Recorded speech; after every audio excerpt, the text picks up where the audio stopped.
La place de l'homme dans le monde est une question qui jalonne les siècles depuis l'Antiquité et qui a nourri la réflexion intellectuelle de différents mouvements culturels.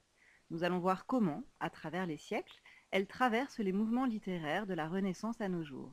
Première partie, de la Renaissance à la Révolution française.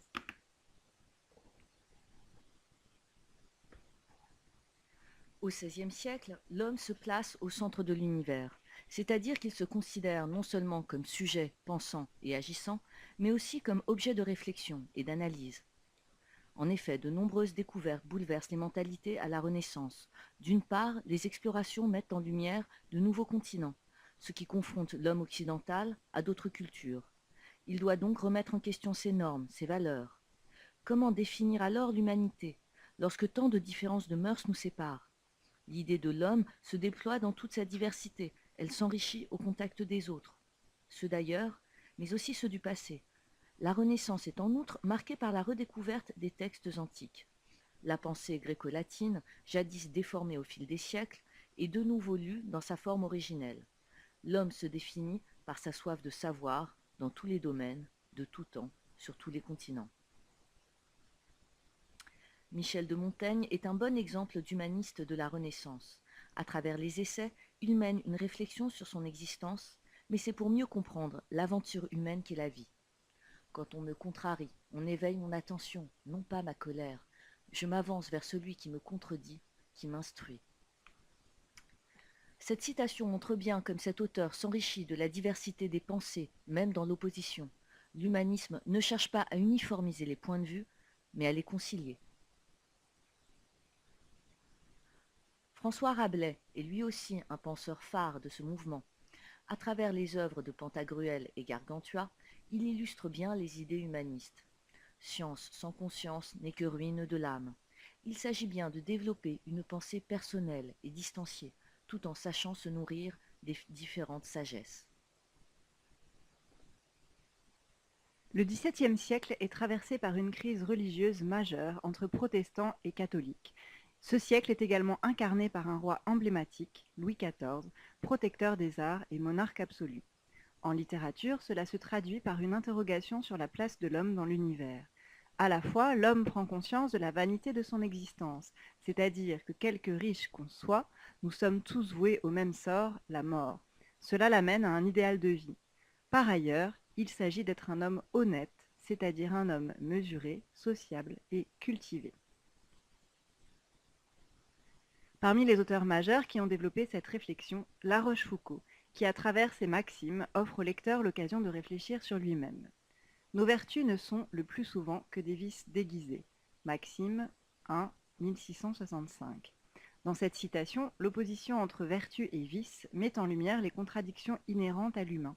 La Rochefoucauld est donc un moraliste. Il peint son époque, mais en même temps, ses formules intemporelles résonnent encore aujourd'hui.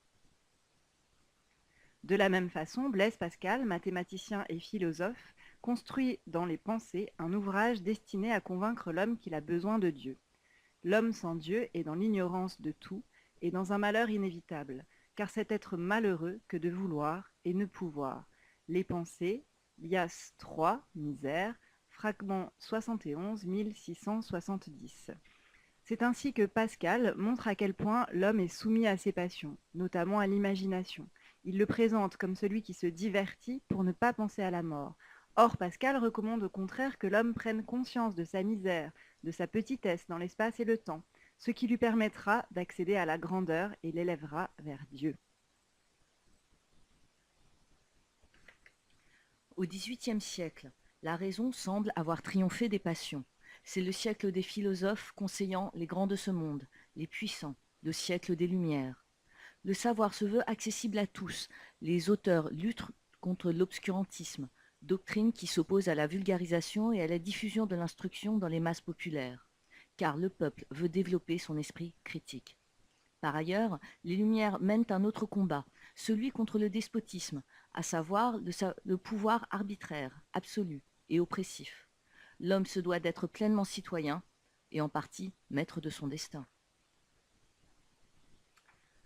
Cette entreprise ambitieuse prend forme notamment dans l'œuvre de Denis Diderot. En effet, l'encyclopédie, somme de tous les savoirs collectés par les Lumières, met à la portée de tous les connaissances et permet alors l'émancipation du citoyen. Aucun homme n'a reçu de la nature le droit de commander aux autres. La liberté est un présent du ciel, et chaque individu de la même espèce a le droit d'en jouir aussitôt qu'il jouit de la raison. L'homme qui pense par lui-même est, selon l'article autorité politique de l'encyclopédie, un homme libre. Voltaire utilise quant à lui la fiction du conte philosophique pour remettre en cause les institutions politiques et religieuses qu'il juge intolérantes, comme ici dans le chapitre 6 de Candide.